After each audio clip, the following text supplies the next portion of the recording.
하나님 말씀 보겠습니다. 하나님 말씀 로마서 1장 10절에서 13절까지 보겠습니다. 로마서 1장 10절에서 13절까지 하나님 말씀이 이러합니다. 어떻게 하든지 이제 하나님의 뜻 안에서 너희에게로 나아갈 좋은 길 얻기를 구하노라.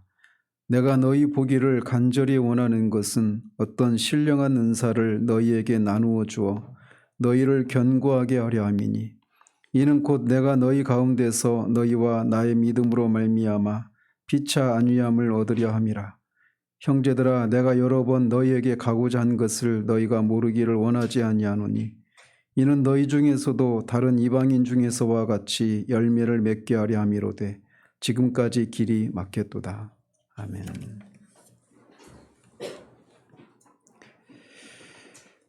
지난주에도 이 본문을 통해서 사도의 기도에 드러난 그런 몇 가지 특징들을 살폈습니다. 그리고 그가 로마에 가고자 했던 그런 이유 등에 대해서 살펴보았습니다.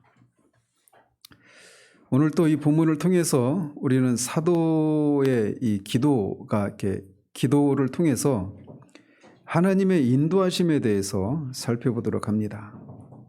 사실 이런 내용들은 어떤 말씀을 적용하는 어떤 실천적인 그런 부분이어서 뒤에서 다루는 것이 마땅한데 오늘 이 사도의 기도에도 그런 것들이 나타나기 때문에 이제 살피면서 지나가도록 합니다.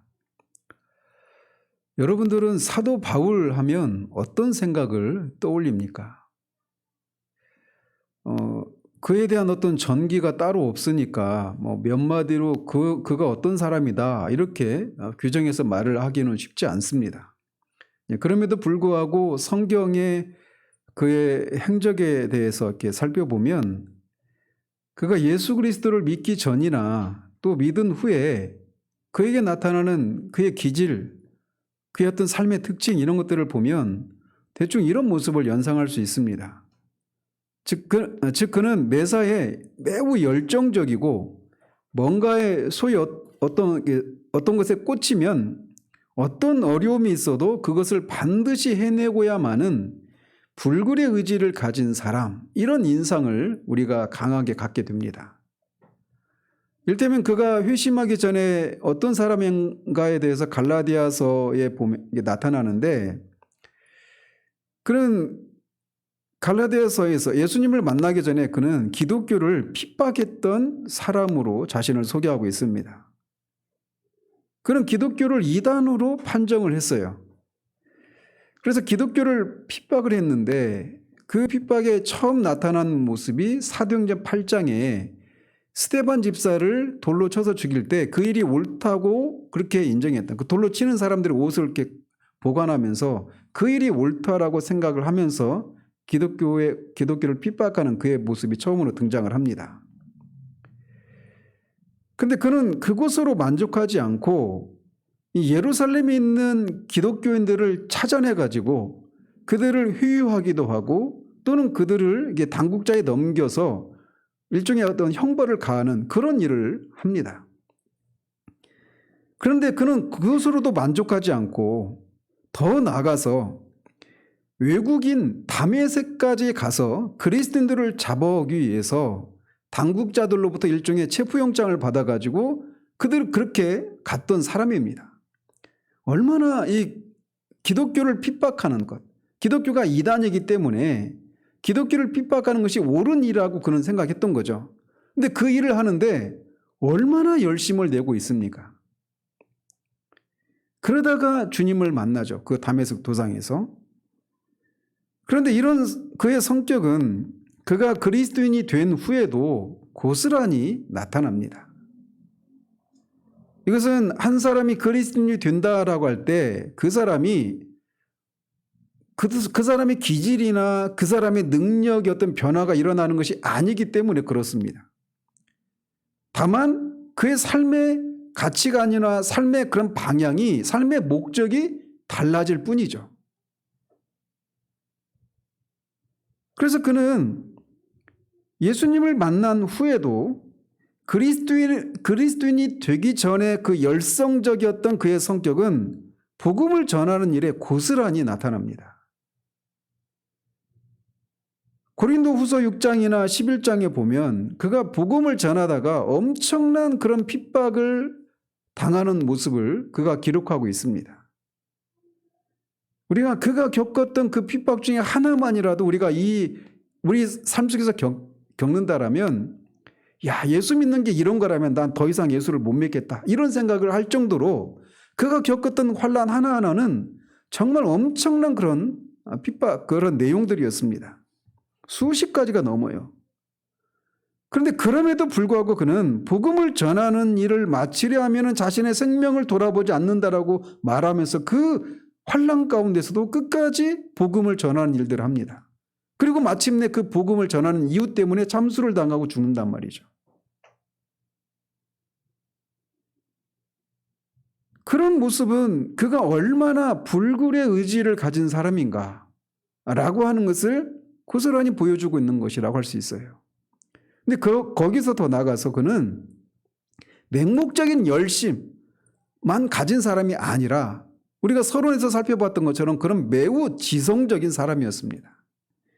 율법에 대해서 능통했던 사람이었고 당대 헬라 철학과 문학에 익숙했던 그런 사람이어서 불신자들조차도, 오늘날의 불신자들조차도 지난 인류 역사 가운데 위대한 지성으로 이 바울 사도를 꼽고 있을 정도로 그는 매우 탁월한 지적인 능력을 가진 지성인이었어요. 이렇게 지성적이면서도 열정적이고 강한 의지를 소유한 그가 그의 사역에 있어서나 그의 기도에 있어서 한 가지 두드러진 특징이 나타납니다. 그게 뭐냐? 그는 매사에 항상 하나님의 뜻에 철저히 자신을 복종시키는 그런 모습을 보여주고 있다는 거죠. 10절에도 어떻게 하든지 이제 하나님의 뜻 안에서 너에게 나아갈 좋은 길 얻기를 구하노라 라고 말합니다.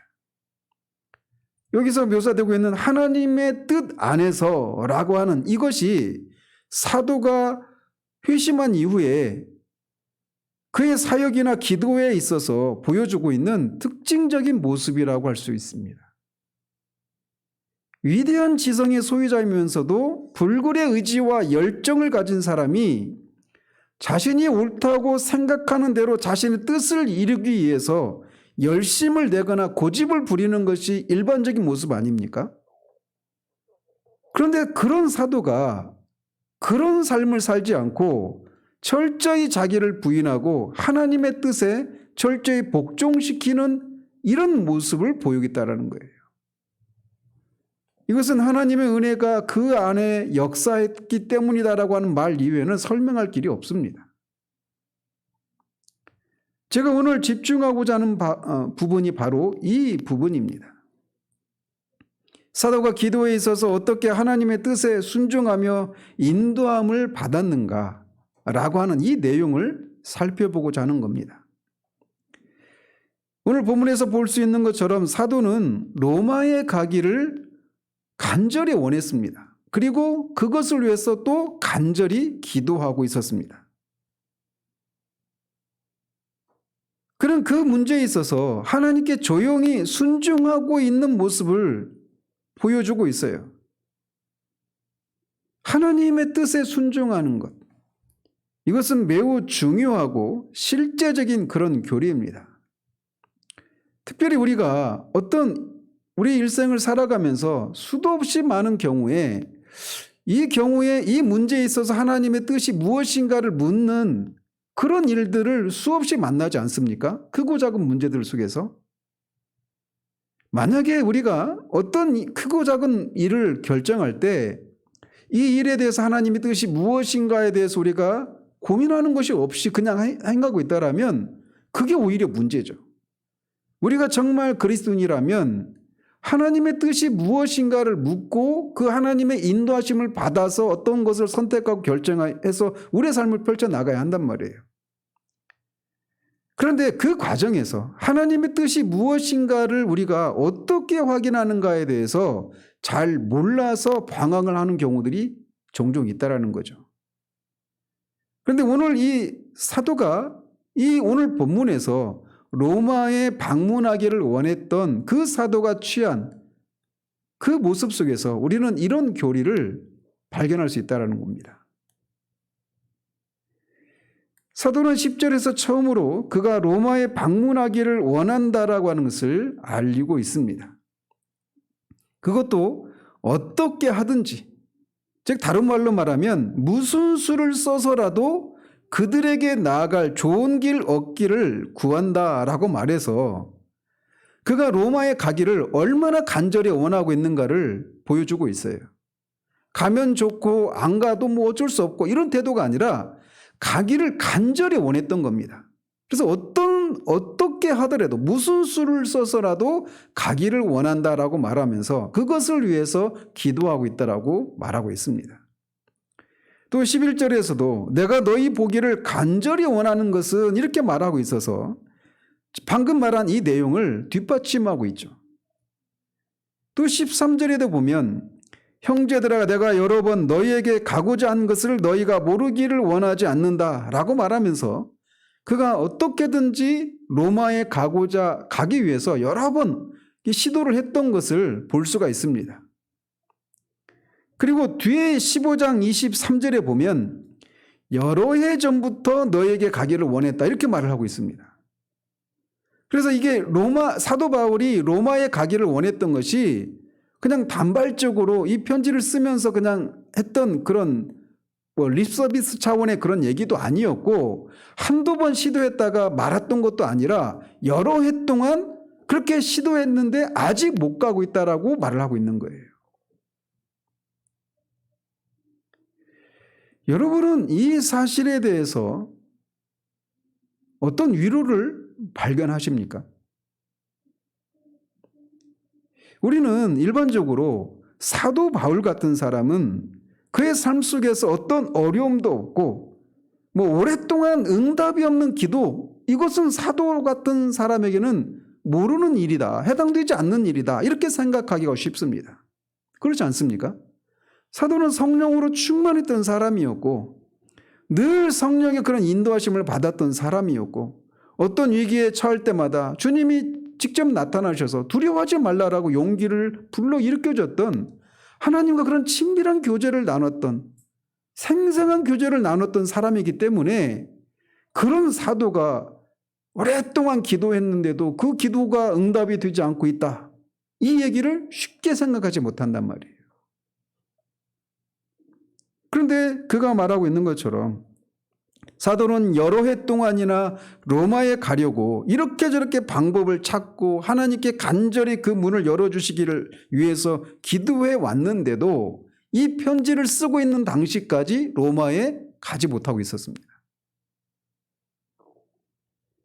사도처럼 위대하고 비상한 그런 능력과 하나님과 그런 친밀한 교제를 나누고 있었던 사도조차도 이렇게 기도의 응답을 받지 못하는 일이 있다면 우리 같은 사람들에게도 얼마든지 그런 일이 가능하다라고 하는 측면에서 우리는 위로를 받을 수 있다는 거예요.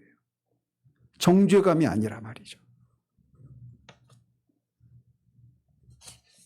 이것이 사도의 기도에서 발견할 수 있는 첫 번째 요소라고 할 수가 있습니다. 그런데 그는 자신이 이렇게 강렬히 소원하는 것을 위해서 기도하고 방법을 찾되 항상 하나님의 뜻 안에서 그렇게 그것을 행하고 있다라고 하는 것을 또 우리가 볼 수 있습니다. 바로 이것이 그의 기도에서 우리가 발견하는 두 번째 요소예요. 10절에서 그는 어떻게 하든지 이제 하나님의 뜻 안에서 너에게로 나아갈 좋은 길을 얻기를 구한다 이렇게 말을 하고 있습니다. 그리고 방금 언급해드린 그 15장 23절에서는 여러 해 동안 서바나 즉 스페인에 가려고 가서 복음을 전하기를 원했는데 그 길에 로마에 들르기를 간절히 원했다라고 말합니다. 따라서 그는 이 일을 위해서 오늘날의 용어로 환원해서 말하자면 이 일을 위해서 어떤 선교 계획서를 작성하고 후원자들을 모으고 그 선교지에 대한 정보를 수집하고 이런 일을 하면서 시간들을 보냈을 거예요. 그럼에도 불구하고 그가 아직도 그 일을 실행하지 못하고 있는 겁니다. 왜요? 하나님의 뜻 안에서 그 일이 이루어지기를 위해서 구하고 있었기 때문에 그래요. 사도는 로마에 있는 성도들에게 나아갈 좋은 길 얻기를 구한다라고 말합니다. 여기서 말하는 좋은 길이라고 하는 것은 이 고린도전서 16장 2절에 사용된 말과 같은 단어입니다. 거기 보면 사도는 성도들을 위한 연보를 모으는 문제에 관해서 말하면서 이렇게 말을 합니다. 매주 첫날에 너희 각 사람이 수입에 따라 모아두어서 내가 갈 때에 연보를 하지 않게 하라. 여기서 수입에 따라라고 하는 말이 로마서 1장 10절에서 쓰여진 좋은 길과 같은 단어입니다. 그리고 이 단어는 또 요한 3서 2절에도 나오는데 사랑하는 자여 내 영혼이 잘됨같이 내가 범사에 잘되고 강건하기를 내가 간구하노라 이런 구절 있지 않습니까? 거기에서 잘됨같이라고 하는 말이 좋은 길과 같은 단어예요. 따라서 여기 로마서 1장 10절에서 좋은 길 얻기를 구한다라고 하는 말은 하나님께서 사도로 하여금 로마로 여행할 수 있도록 그를 잘 되게 하시기를 기다리고 있었다. 이렇게 말을 하고 있는 겁니다. 즉 사도는 로마로 가기를 강렬히 소원해서 이런저런 시도도 하고 계획도 세웠지만 그것이 하나님의 뜻이라고 하는 확신이 들 때까지는 움직이지 않고 있었던 상황이었던 거예요. 바로 이런 태도, 즉 하나님의 뜻이라고 하는 확신이 있을 때 그것을 실행하고자 하는 이 사도의 이 태도가 그의 사역과 기도를 관통하고 있는 아주 특징적인 모습이라는 거죠.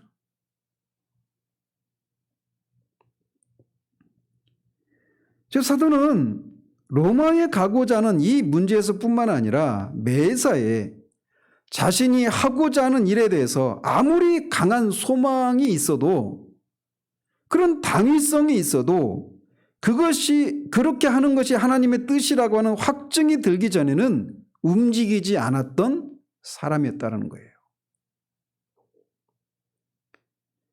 그래서 그런 강렬한 로마에 가고자 하는 강렬한 소원함을 가지고 있었음에도 불구하고 로마에 있는 그리스도인들에게 어떻게 하든지 이제 하나님의 뜻 안에서 너에게로 나아갈 좋은 길 얻기를 구하노라 라고 말하면서 아직은 이 좋은 길을 얻지 못하고 있어서 지금 나가지 못하고 있다라고 말을 하고 있는 겁니다. 다른 말로 말씀드려서 자신과 자기의 생각을 철저하고 절대적으로 하나님의 뜻에 복종시키고 있다라는 거죠. 이것이 그의 기도에서 발견되는 두 번째 특징입니다. 하나님의 뜻 안에서만 움직이려고 하는 그것이 그의 기도 속에서 고스란히 드러나고 있다는 거예요. 자, 그러면서 그는 하나님의 뜻을 알아가는 데 있어서 여러 가지 장애들이 발생하는 것에 대해서 매우 민감하게 인식했다라고 하는 겁니다. 즉 그가 원하는 것들을 위해서 기도하는 가운데 어떤 장애가 발생을 하면 그것을 통해서 이게 하나님의 뜻이 아니구나 또는 아직은 아니구나 이런 것으로 인식하는 그런 방식으로 하나님의 뜻을 분별해 나갔다라는 거예요. 예를 들어 13절에서 형제들아 내가 여러 번 너희에게 가고자 한 것을 너희가 모르기를 원치 아니하노니 라고 말한 다음에 뒤에 보면 지금까지 길이 막혔도다 이렇게 말을 합니다. 여기서 길이 막혔다라고 하는 것이 어떤 장애가 발생했다, 어떤 방해를 받고 있다 이런 의미란 말이죠.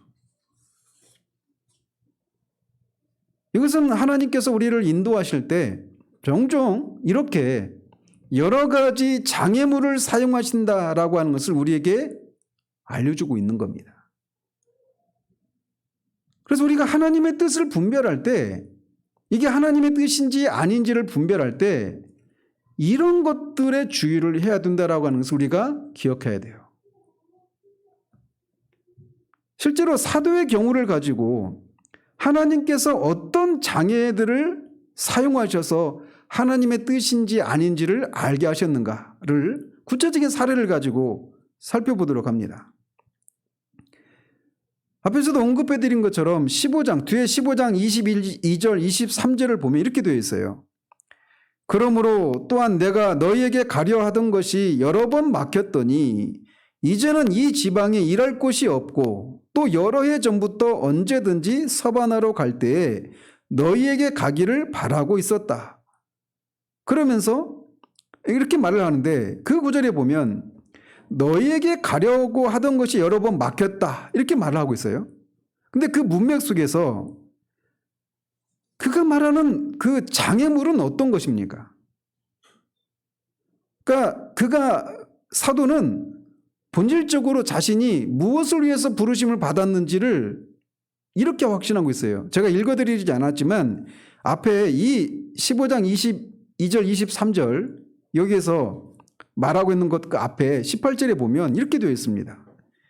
그리스도께서 이방인을 순종하게 하기 위하여 나를 통하여 역사하신 것 이외에는 내가 감히 말하지 아니하노라 이렇게 말한 다음에 뒤에 내가 그리스도의 이름을 부르는 곳에는 복음을 전하지 않기를 힘썼노니 이는 남의 터 위에 건축하지 아니하려 함이라 이렇게 말을 합니다.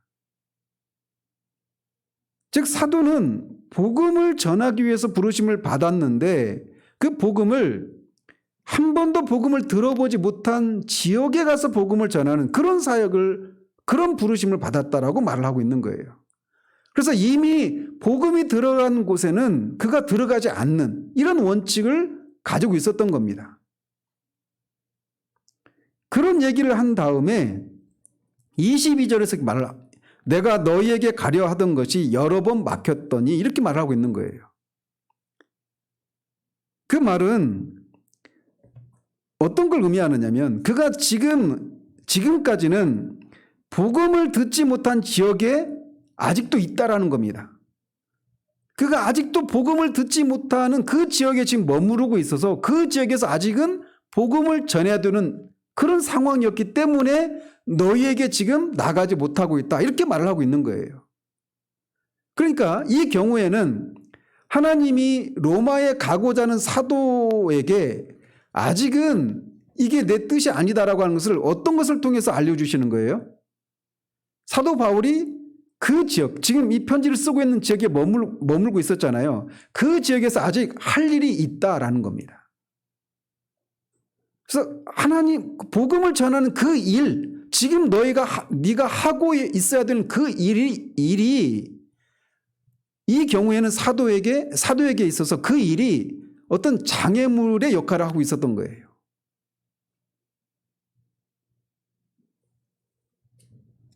즉 다른 말로 복음을 전하기까지 그 지역에서 사도가 머무르고 있는 그 지역에서 복음을 다 전하기까지 나는 이곳을 떠날 수 없다.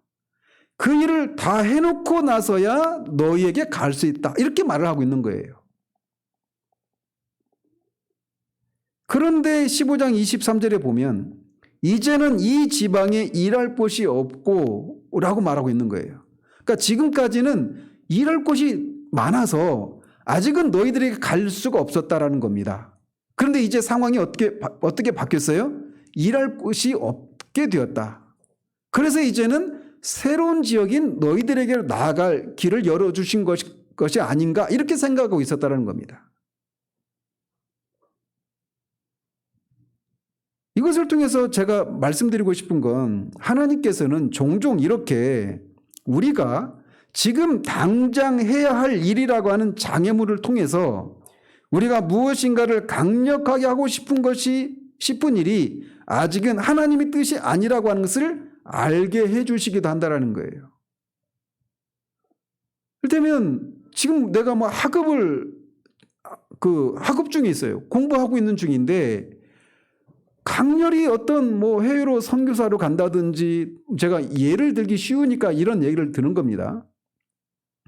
해외로 어떤 선교사로 간다든지 이런 소망을 가질 수 있잖아요. 그런데 지금 당장 내가 해야 될 일이 있다라는 거예요. 근데 그것을 통해서 하나님이 그것이 네가 해야 될 궁극적인 일일 수 있지만 아직은 아니다라고 하는 사인으로 그렇게 그 지금 당장 해야 될 일이 어떤 장애물의 역할을 한다라는 것입니다. 사도가 지금 그런 상황이었던 거예요. 또 다른 경우에는 질병을 포함한 어떤 여러 가지의 환경이라고 하는 장애를 통해서 하나님의 뜻이 아니거나 또는 아직은 아니다라고 하는 사인을 주시기도 하십니다. 이게 이제 일반적인 경우들이죠. 우리가 하나님의 뜻인지 아닌지를 분별하는 데 있어서 말이죠. 그렇다면 사도의 경우에 고린도후서 1장에 보면 거기서 사도는 살 소망이 끊어졌다라고 말할 정도로 어떤 큰 병에, 깊은 병에 걸려 있었던 것으로 우리에게 암시해주고 있습니다. 그런 경우처럼 질병이나 각종 사고나 우리가 어찌할 수 없는 다른 여러 가지 사건들을 통해서 우리가 하고자 하는 일들을 추진해 가지 못하도록 그렇게 일을 하시기도 하셔요. 이런 경우가 가장 하나님의 뜻이 무엇인가를 확인하는 데 있어서 가장 많이 우리에게 하나님이 하시는 방법이죠. 그래서 우리를 제어하고 우리의 계획과 의도를 지체시키기 위해서 하나님은 종종 우리의 환경을 그렇게 환경이라고 하는 것을 통해서 방해거리가 되게 하는 그런 방식으로 그것이 하나님의 뜻이 아니거나 또는 아직은 하나님의 뜻이 아니다라고 하는 사인을 보여주시기도 하는 거예요.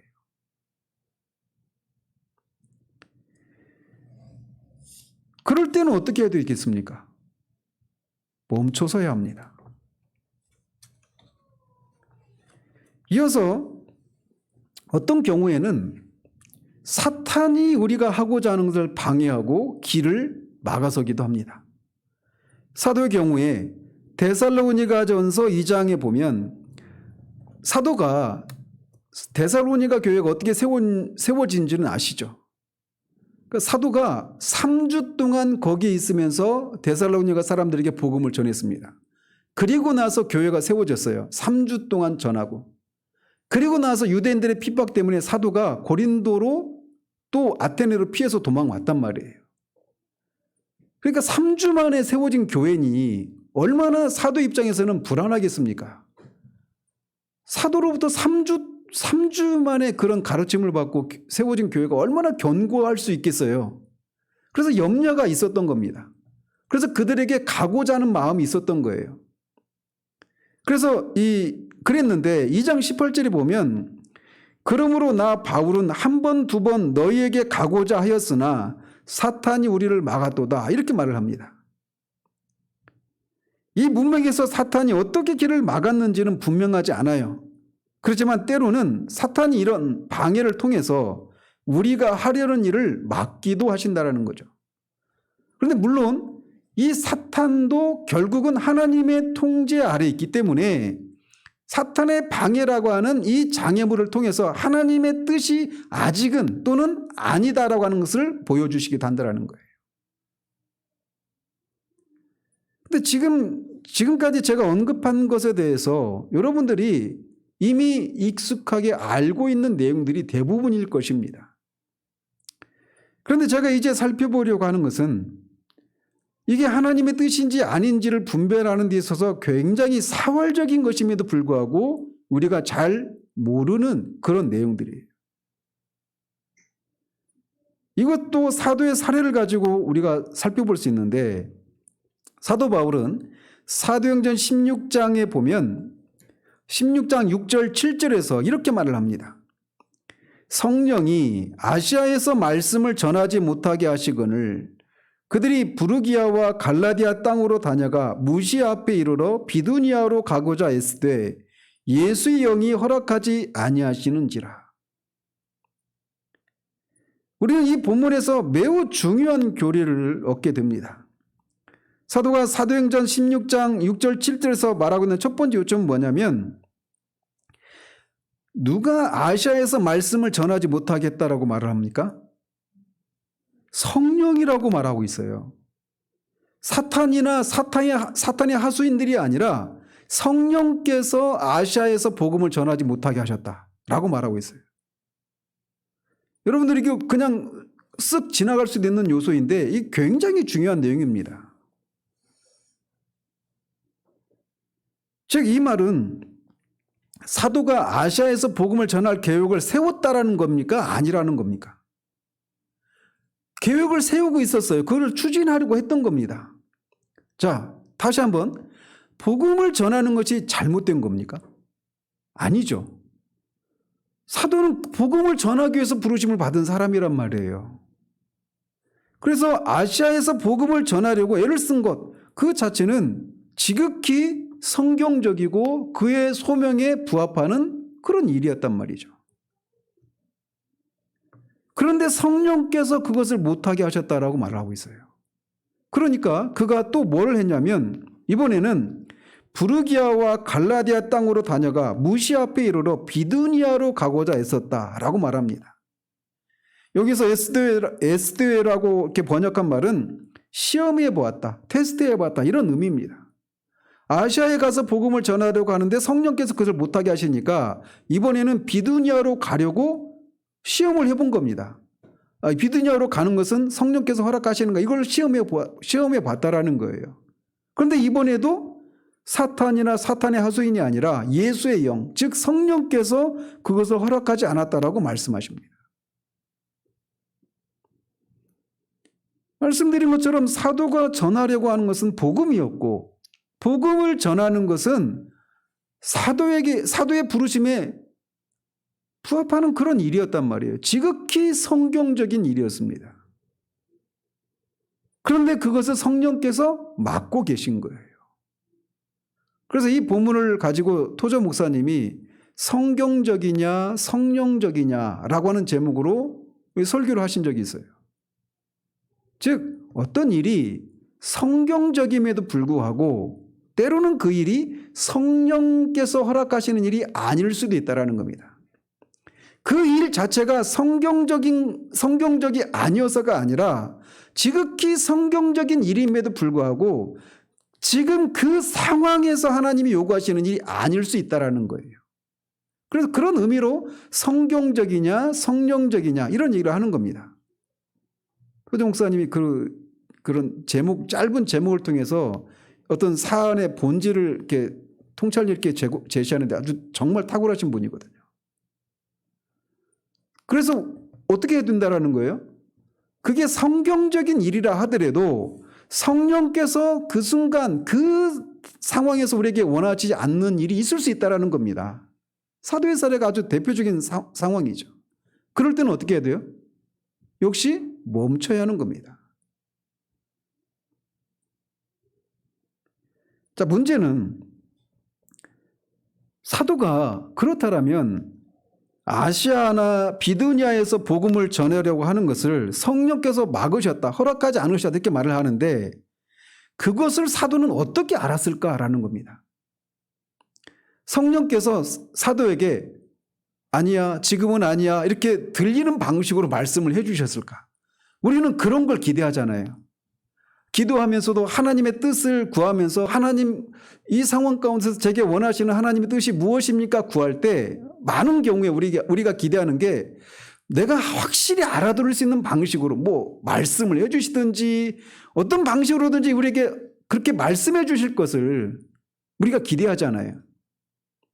근데 사도의 경우에 그렇게 말씀하신 게 아니에요. 오늘 제가 말씀드리고 싶은 핵심적인 내용이 바로 이 부분입니다.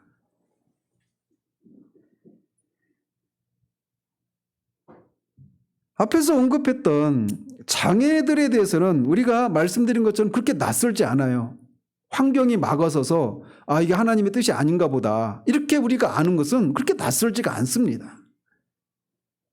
그렇지만 이 사도의 경우에는 하나님의 뜻을 분별하는 데 있어서 매우 사월적인 그런 것임에도 불구하고 이것에 대해서 우리가 잘 모르는 경우가 많아요. 결론적으로 말씀을 드리면 사도는 그의 영 속에서 성령의 지도하심과 안내에 대해서 예민해 있었다는 겁니다. 사도는 지금 딜레마에 빠져 있어요. 즉 자신은 아시아로 가야 된다라고 생각하고 있습니다. 그런데 그의 영에 어떤 압박을 받는 거예요. 그런 결정을 하고 그 일을 추진하려고 하는데 그의 영에, 그의 마음 깊은 곳에 무엇인가 흔쾌하지 않은 어떤 압박을 받는 그런 것이 있는 겁니다. 그런데 그것이 맞는가를 확인하기 위해서 이제는 비두냐로 가서 그것을 추진하려고 하는 겁니다. 그랬더니 또 역시 자신의 영에 그런 압박을 받는 거예요. 그런 것을 통해서 성령께서 지금은 이것을 허락하지 않는구나 라고 하는 것을 알았다는 거죠. 성령께서 사람의 영을 억압하시고 직접 통제하시는 일이 바로 여기에 표현되어 있는 거예요. 뒤에 로마서 8장 9절에 나오는 것처럼 모든 믿는 신자들은 성령께서 그 안에 내주에 계십니다. 그래서 누구든지 그리스도의 영이 없으면 그리스도의 사람이 아니다라고 말을 하고 있는 거예요. 그래서 모든 신자들 안에는 성령께서 그들 안에 내주에 계십니다. 그래서 신자들은 성령의 인도하심을 받는 거예요. 이 뒤에서 이제 살펴보겠지만 성령의 인도하심을 받는다라고 하는 것은 말할 수 없는 영광스러운 그런 특권입니다. 제가 종종 그런 말씀 드리지 않았습니까? 그 알렉산더 대왕의 스승이 아리스토텔레스였어요. 그 아리스토텔레스 같은 당대 그런 지혜자, 철학자가 스승이 그런 사람이었다면 알렉산더 대왕은 얼마나 큰 특권을 누렸을까요? 어떤 문제에 봉착할 때마다 그 사안을 꿰뚫고 어떤 본질적인 그런 그 답을 제시해주고 길을 제시해주는 그런 지혜로운 사람을 자신의 스승으로 두고 있었을 때 얼마나 그는 막 그 안정감을 느끼고 그런 어떤 마음의 그런 뭐랄까요? 그 적합한 용어가 생각이 안 나는데 얼마나 그가 안심을 했을까요?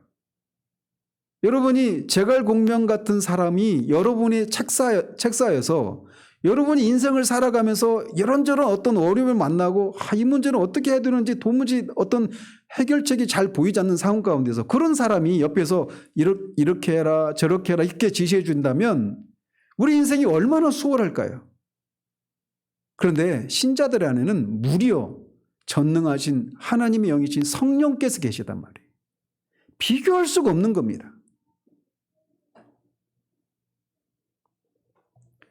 제가 직장을 다니면서 그만두면서 저랑 7년을 같이 했던 그 후배죠. 저한테는 3년 후배였는데 그 친구가 저한테 그런 얘기를 하는 거예요.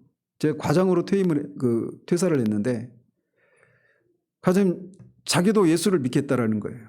그러면서 저한테 하는 얘기가 제가 과장님을 지켜보니까 무슨 일을 만나도 다 헤쳐갈 수 있을 것처럼 보인다.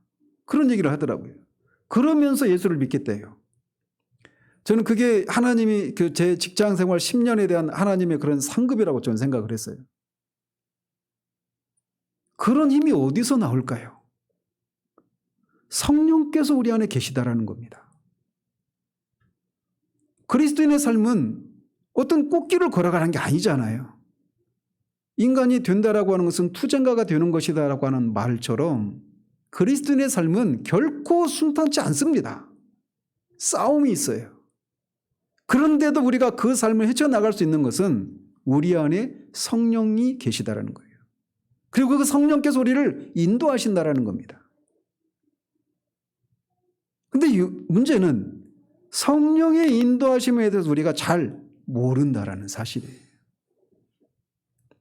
그래서 이것에 대해서 우리가 잘 알아야 되는데 이거를 우리의 어떤 상황을 가지고 한번 적용해 보십시다. 우리가 어떤 결정을 하려고 할 때, 어떤 일을 추진하려고 할 때 먼저 우리는 어떤 생각을 합니까? 먼저 내가 뭘 해야 되겠다라고 하는 생각을 하죠. 그리고 그 생각을 할 때, 그것을 추진하려고 할 때 그냥 막 생각이 떠오르면 막 추진합니까? 아니죠. 추진하기 전에 먼저 계산을 하죠. 내가 이런 선택을 하면 어떤 유익이 있고 또는 어떤 대가를 치러야 되는 이런 손익 계산을 하잖아요. 그리스도인이 그런 것을 계산하지 않는 것이 마치 신앙이 있는 것이 이렇게 생각하는데 그렇지 않습니다. 대가를 치러야 돼요.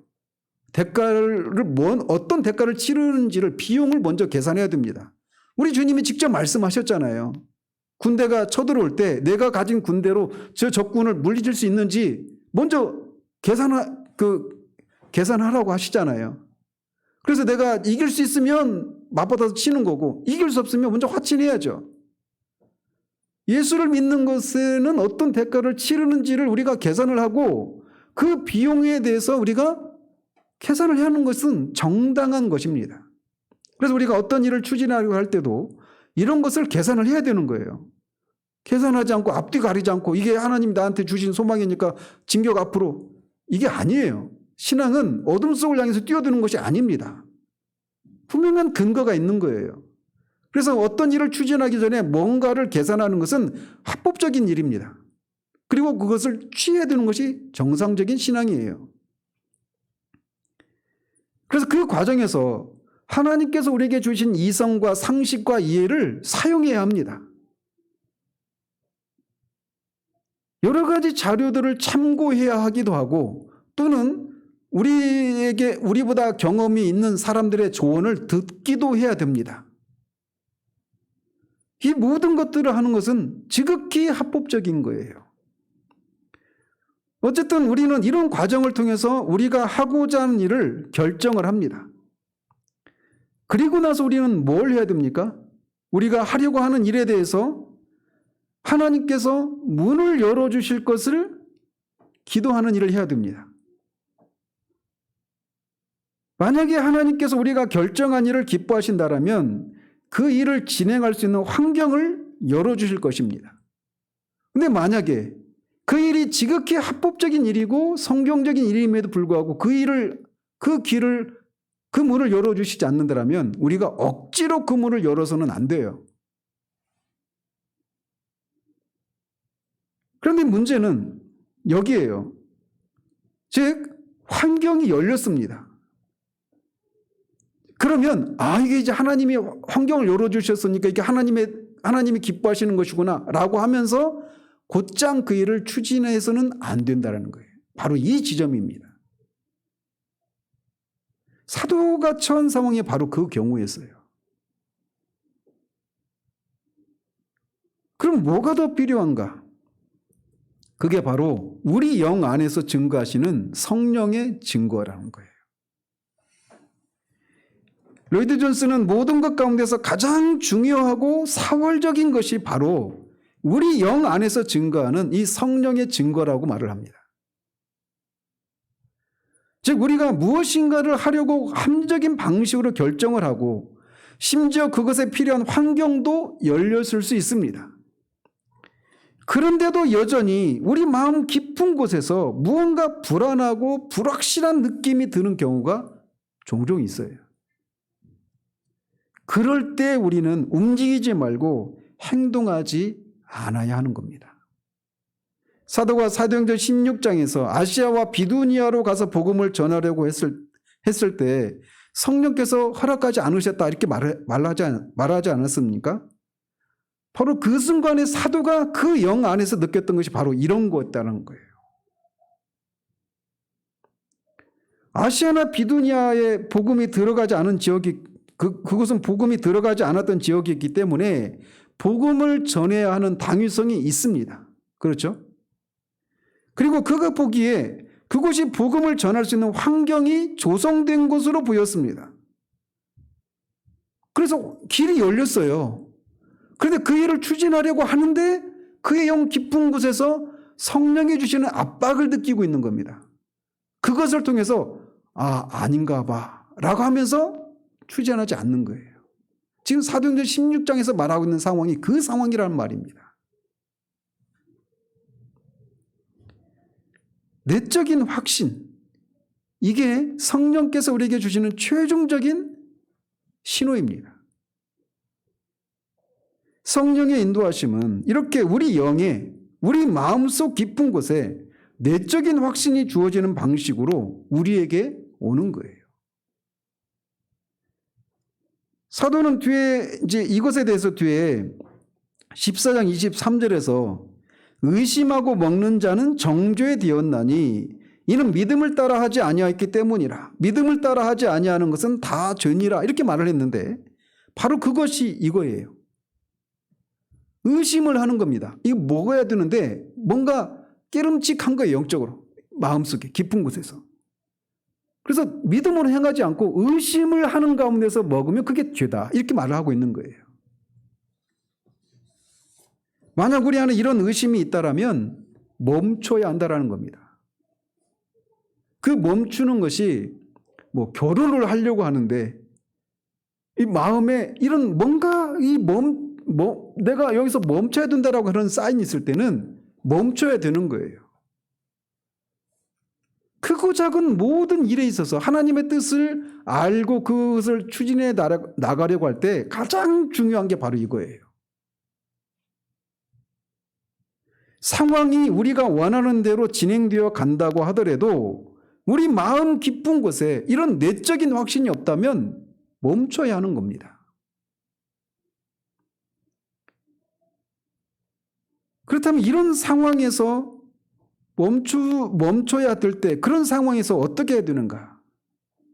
사도가 이 부분에 있어서도 우리에게 교훈을 주고 있어요. 사도는 로마에 가기를 원했지만 계속해서 길이 막혔다고 말을 하지 않습니까? 여러 해 동안. 그런데 그는 어떻게 하고 있어요? 계속해서 기도하고 있습니다. 그는 아직도 여전히 계속해서 하나님께 그것을 아뢰고 있다라고 말을 하고 있어요.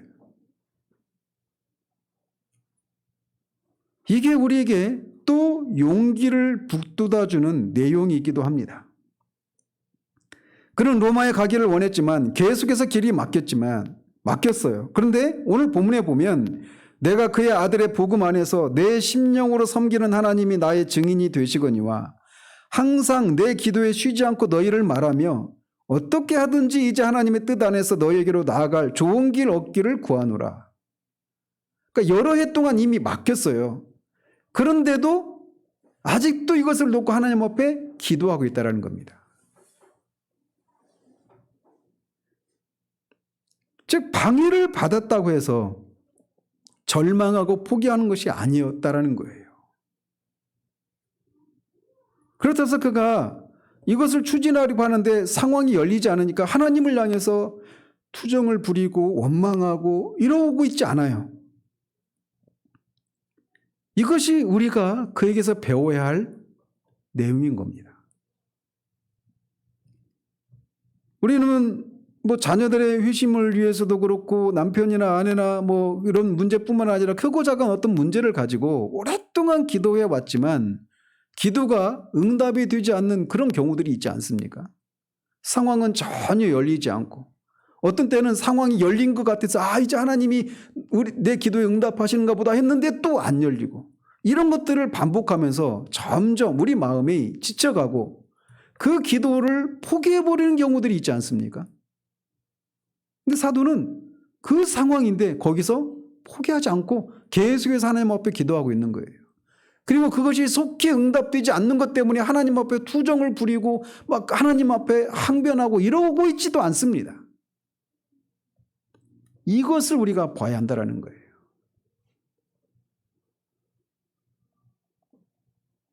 그는 로마에 가지 못하게 되는 것이 하나님의 뜻이라면 이라고 말하면서도 계속해서 기도하고 있는 겁니다. 그리고 그 기도는 마침내 성취가 됩니다. 그런데 사도가 받은 응답은 그가 전혀 기대하지 않은 방식으로 이루어졌습니다. 먼저 아까 제가 두 가지 사례를 들었잖아요. 사도행전 16장의 사례 그리고 로마에 가려고 하는 사례. 이 두 가지 사례를 어떻게 이루어졌는지 보시면 먼저 사도행전 16장에서 아시아나 비두니아의 복음을 전하지 못하게 하셨잖아요. 성령께서. 근데 그 성령께서 결국은 그를 어디로 인도하셨냐면 유럽의 복음을 전하도록 그를 이끄십니다.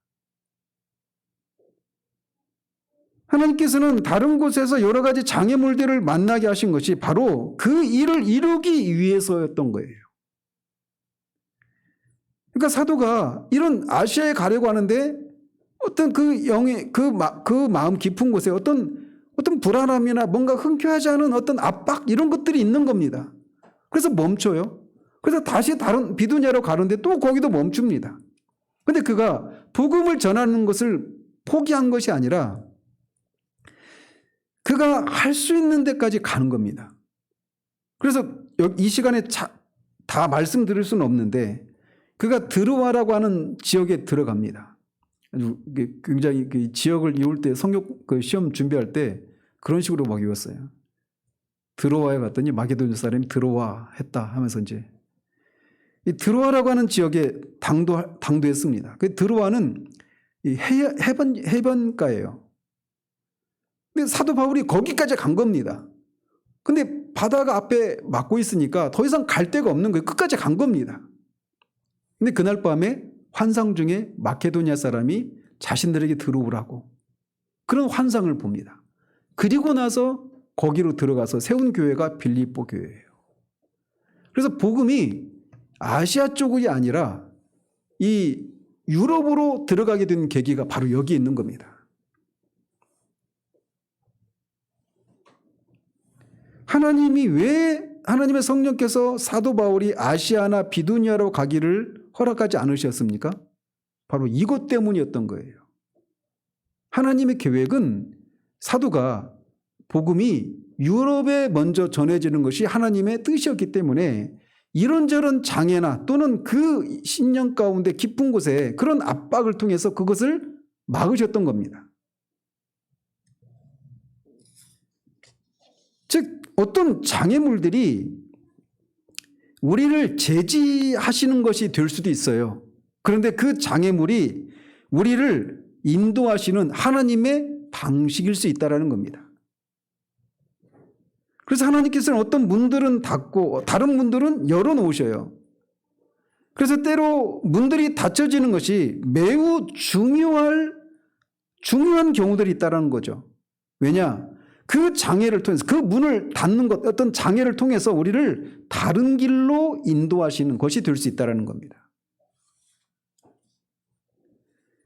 따라서 우리는 하나님께서 우리가 원하는 것을 그 문을 열어주신 것을 인해서도 감사할 수 있지만 때로는 하나님이 우리를 그 문을 닫으신 것을 인해서도 우리가 감사할 수 있는 거예요. 사도의 경우가 그것을 우리에게 말해주고 있는 겁니다. 우리 앞에 놓이는 장애물들이 전부 다 하나님의 위대한 계획과 목적과 우리를 인도하시려고 하는 그런 뜻을 이루는 그런 요소들이라는 거죠. 그래서 우리는 그런 장애들을 그냥 간과해서는 안 돼요. 이게 아닌가 보다 하고 그냥 중단하는 것도 아니고 이것을 통해서 하나님이 이 길이 아니라 다른 거를 나한테 원하시는가 보다라고 하는 그런 사인으로 알고 기다리는 것도 필요하다라는 거죠. 이렇게 사도행전 16장의 경우는 그렇게 하나님이 그렇게 인도하십니다. 응답을 하십니다. 근데 사도가 로마에 가고자 했던 이것은 정말 더 놀라운 방식으로 성취가 돼요. 사도가 로마에 갑니까? 못 갑니까? 갑니다. 가는데 어떻게 가요? 죄수가 되어서 갑니다. 이게 정말 놀라운 방식이죠. 사도는 그것을 기록한 것이 사도행전 21장에서 28장까지예요. 그가 예루살렘에 방문했을 때 유대인들이 그를 죽이려고 하니까 천부장이 그를 이제 구해내죠. 그리고 나서 거기에서 구류 상태로 이태 동안 있어요. 2년인가 3년인가를 가이사랴에서 머물러 있죠. 유대인들은 그 사도를 죽이려고 자신에게 내어달라고 하는데 그가 재판에 회부되어서 이제 재판을 받고 자기가 로마 시민권자였기 때문에 가이사에게 항소한다라고 하면서 가이사의 그 황제의 죄수로 로마로 가게 됩니다. 사도가 로마에 가기를 강렬히 원했을 때 어떤 수를 써서라도 가기를 원했잖아요. 그런데 그 어떤 수 안에 황제의 죄수가 되어서 가는 수는 없었어요. 그런데 그렇게 간 겁니다.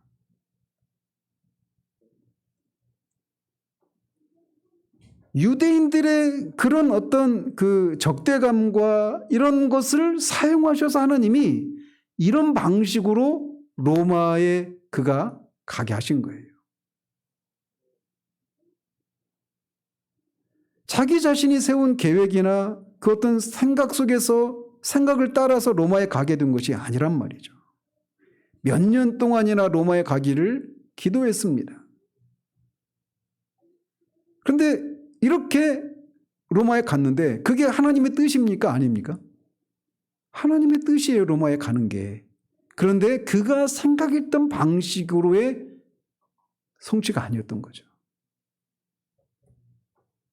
결론적으로 우리가 우리의 뜻을 하나님의 뜻에 철저하게 복종시켜야 한다라고 하는 것이 굉장히 중요하다라고 하는 것을 여기서 우리가 배우게 되는 겁니다. 사도 야고보는 이렇게 말합니다.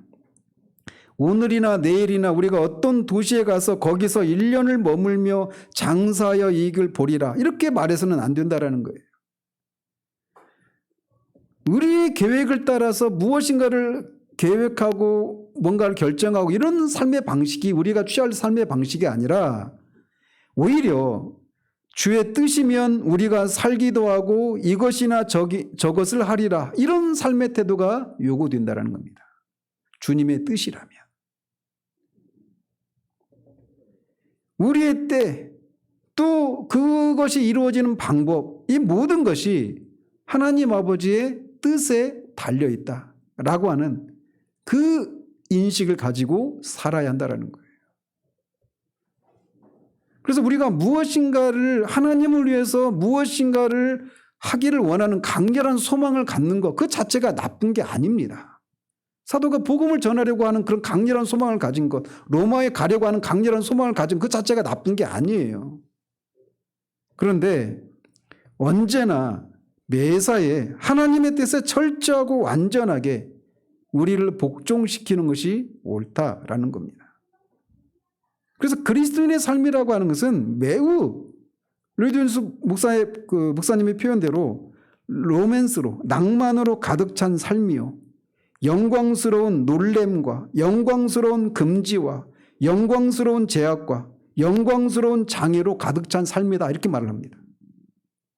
어떻게 장애가, 어떤 제약이 이게 어떻게 영광스럽다고 말할 수 있습니까? 근데 그렇게 말할 수 있는 것이 사도의 경우를 가지고 보면 우리가 그렇구나라고 하는 것을 말할 수 있다는 거예요.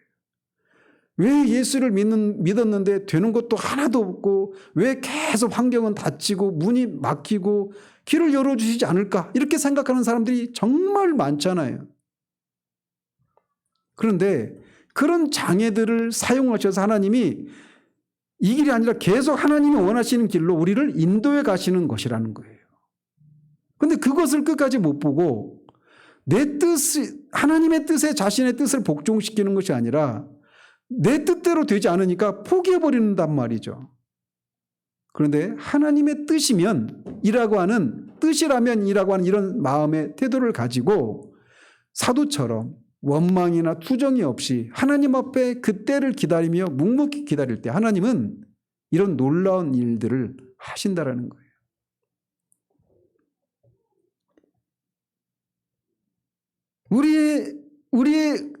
우리의 평안의 그 중요한 요소는 바로 여기 있는 거예요. 하나님의 뜻이라면 그것이 우리가 원하는 것이 아니고 원하는 방식이 아니라 하더라도 거기에 기꺼이 우리를 복종시키는 것.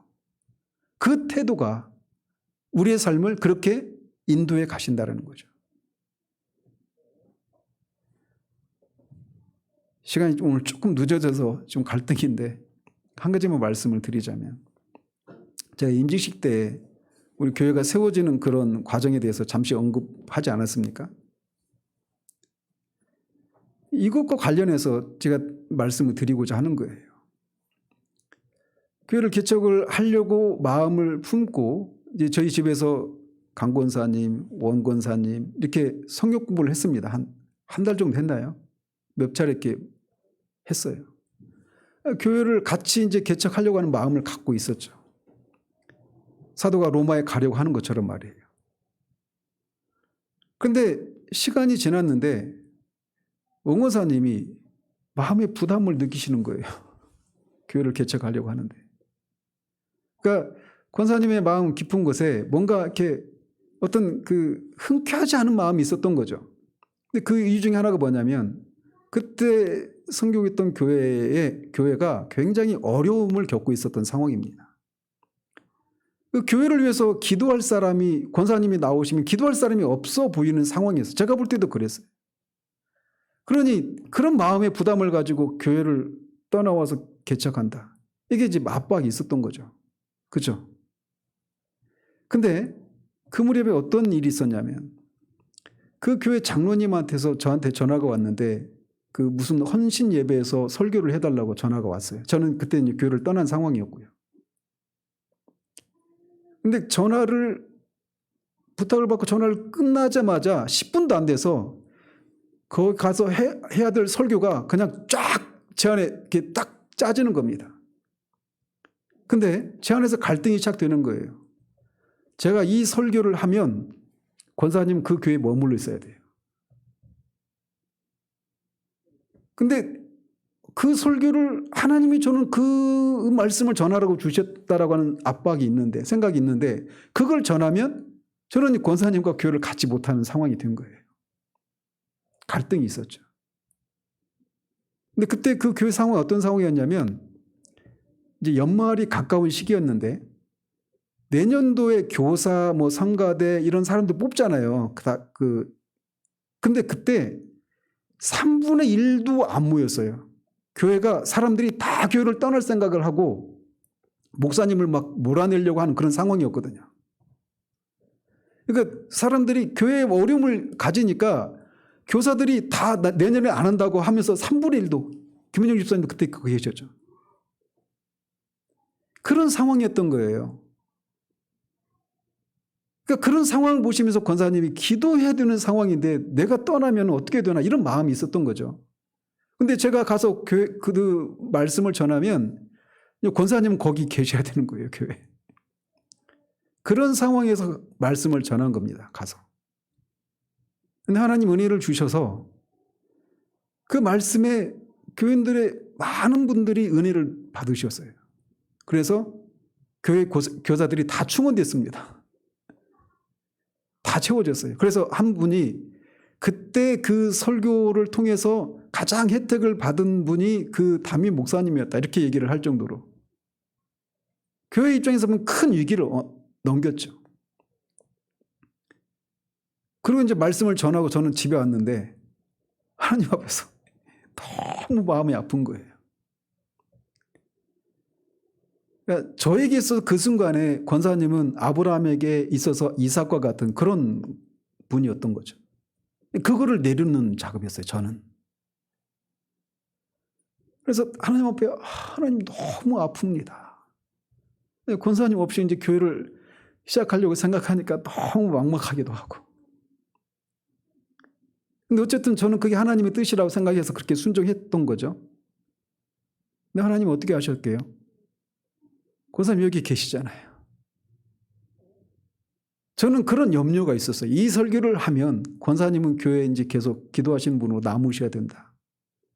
근데 말씀 가운데 그런 은혜가 있으면서 오히려 권사님이 이제 내가 없어도 되는구나. 이런 마음을 가지셔서 합류할 수 있었던 거예요. 마음에 그런 무거움과 꺼림이 없이, 불편함이 없이. 저도 하나님의 뜻에 순종한 거죠. 권사님도 그 마음에 같이 안 하겠다면 그런 말을 저한테 할 때 얼마나 저한테 미안함이 있었겠어요. 근데 그게 마음에 있는 생각, 그 부담이 있으니까 그거를 가지고 할 수는 없으니까 얘기를 했던 거죠. 근데 하나님이 그렇게 인도하신 거예요. 제가 뭐 예를 들기 쉬워서 한 가지 구체적인 사례를 말씀드렸지만 저는 지금까지 하나님이 저를 인도해 오시는 과정 가운데 결혼할 때도 그렇고 뭐 직장을 그만둘 때도 그렇고 그러니까 크고 작은 모든 상황 가운데서 하나님이 그런 방식으로 저를 인도해 오셨어요. 그리고 거기에는 항상 스토리가 있습니다. 그냥 주관적인 판단이 아니라 그 상황을 통해서 객관적으로 하나님이 인도하셨구나라고 하는 것을 관계자가 아닌 사람들도 이해할 수 있는 방식으로 그렇게 인도하시는 것을 보게 돼요. 우리에게는, 하나님을 믿는 사람들에게는 성령께서 우리 안에 계십니다. 가장 지혜로운 자들의 그 지혜하고 비교할 수 없는 지혜 그 자체이신, 진리 그 자체이신 성령께서 우리 안에 거하셔요. 그 성령님이 우리가 지금 그 상황 가운데서 가장 필요하고 해야 될 일이 무엇인가를 우리보다 잘 아십니다. 그래서 때로는 우리를 막으시기도 하셔요. 근데 그 막는 것을 통해 그냥 그것으로 끝나는 것이 아니라 그것을 통해서 다른 문을 여시기도 하시고 또 다른 길, 또 닫으시기도 하시면서 우리를 계속해서 하나님의 뜻을 찾아가게 하시는 것을 통해 우리에게 가장 최적의 상황을 열어주신다는 거예요. 생각해 보십시오. 그리스도인의 삶은 굉장히 역동적입니다. 그런 인도하심을 받으면서 그렇게 하나하나 헤쳐나갈 때 아까 제가 말씀드린 것처럼 어떤 일을 만나도 다 헤쳐갈 수 있을 것 같은 그런 삶을 살아내는 거예요. 비록 그 삶이 이쪽으로 보면 굉장히 순탄하지 않고 다른 사람한테 너도 나처럼 살아봐 이렇게 말하고 싶지 않은 그런 험난한 삶일 수 있어요. 그런데도 그 속에서 우리는 보이지 않지만 분명히 살아계신 하나님의 그런 인도하심을 보면서 우리에게 가장 최선의 것들이 우리에게 주어지고 열린다라고 하는 것을 보는 삶을 살아가야 되는 겁니다. 한 번밖에 없는 삶을 살아가잖아요. 저나 여러분이나 우리 모두가. 그런데 그 삶을 살아가면서 성령의 그런 인도하심을 쫓아서 우리가 가장 최선의 삶을 살아낼 수 있는 거예요.